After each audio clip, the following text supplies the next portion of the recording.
a fantastic and fun element that you can add to all sorts of creative projects.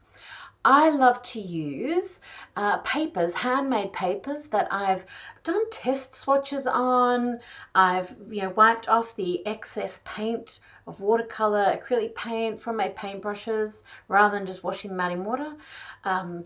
When I've used my jelly plate or I've used spray paint and I've just got random papers.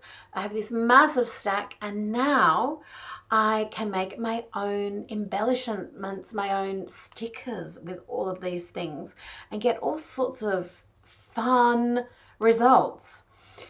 One of my favorite things to do is to use sticker paper or attach a double-sided sticker paper to the back of one of my cute little papers, and then I've made an instant sticker and I can dry collage these elements into my artwork. I usually like to get out a bunch of papers, get out all of my dies and have a little bit of a cut fest. It's something that's really fun to do when I have creative friends over because we can do this sort of thing, get creative and still talk, and you're creating opportunities for later. On the screen, I'm putting together the die and some of the die cuts that I've made, showing just the painted papers I've been using, metallics, gorgeous, or putting down some washi tape on paper and then running that through my die cutter, using my new washi sheets. They're fantastic going through the die cutter. And also I love to use a vintage wallpaper, gift wrap, magazine paper, all sorts of things. You can actually get really creative. And also where you're placing the die so that I can get like maybe an eye shape or something unusual within that die. When I'm actually cutting them out, I tend to not think about where they might end up or what I might use them for. I just let that process be intuitive and creative and just create, look, all of these gorgeous colorful things. I then organize them in little plastic sleeves, just clear plastic sleeves, so that I've got this little arsenal of collage bits that I can use whenever I need to. They store very, very flat. I can put them just in the front of my journal.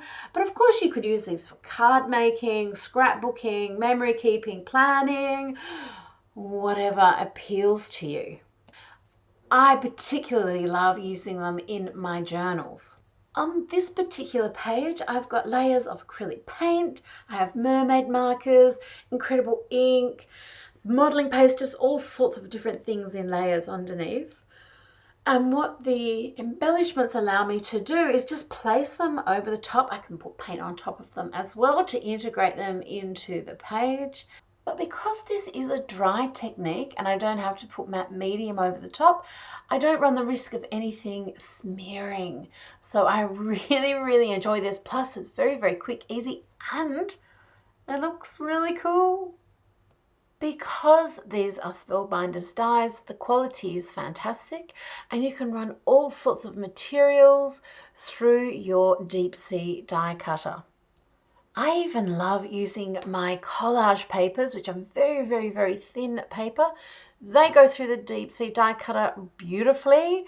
And then I've got these very fine collage bits, and I need to use matte medium and wet media to get them down. I've really enjoyed showing you some of the ways that I've been using my die cuts. I can't wait to see all the different ways that you might be using them as well. To see the whole collection, you can check out JaneDavenport.com or your favourite art retailer.